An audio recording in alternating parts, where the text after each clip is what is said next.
to first say that I'm slightly disadvantaged because I have not yet had time to read the paper. I only saw the mail about it today.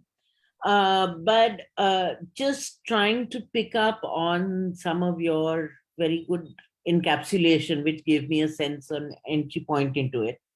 First of all, that there are 2 or 3 different things, and we have to be clear which of these we are talking about. So, on the one hand, there is, good classroom practice for good teachers. And I think it's important to remember that you can be a good teacher in ways that students like without giving a lot of autonomy to the students. Students often react well to a strict teacher because they keep the discipline, or somebody who explains very clearly.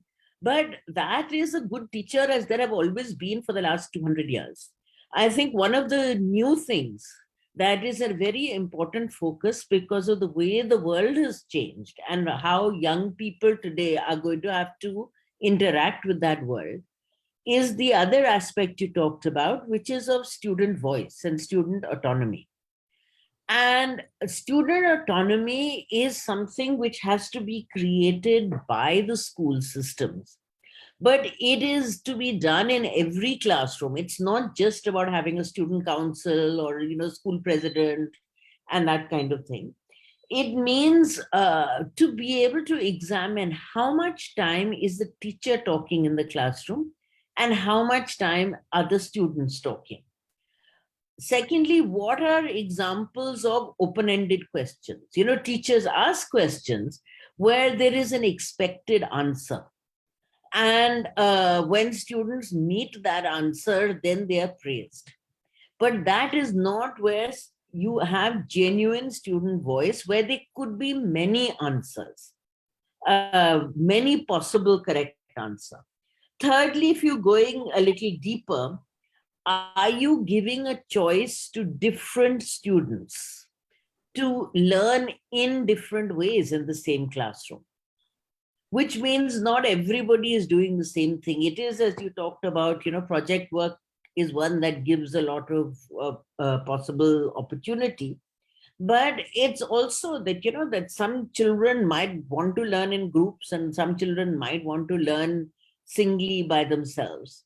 It also means that how you are assessing their learning also has to have a choice. That, you could have some children who prefer to write an answer. Yes. Somebody else who gives a TED talk. Yes. Somebody else who can do it through drama. And you as the teacher assess it all in the same way. It's a question of how they have been able to display their knowledge, but they've done it in a way that is their preference and their choice. So it has to be part of all classroom transactions if you want real student voice and autonomy. So I'll stop with that.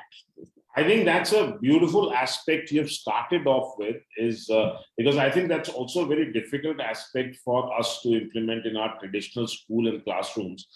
Because traditionally, we have, we treat the classroom as our army of people, and we are the general, and they have to do what we want them to do. And with that note, I'm going to get somebody who has spent a lifetime in army to share his thoughts on the paper. So what? Can I just make one other reminder? Absolutely, please. Which is that a lot of our school systems take the board exam requirements and trickle them down up to class 1. There are certain requirements, it is true, for the board classes. But that is not true of class 6, 7, and 8, let alone primary school. And yet our systems follow that. So even if we are tied with our systems for board exams, we don't, all the things that any good school anywhere in the world does, we can do at least up to class 8. Absolutely.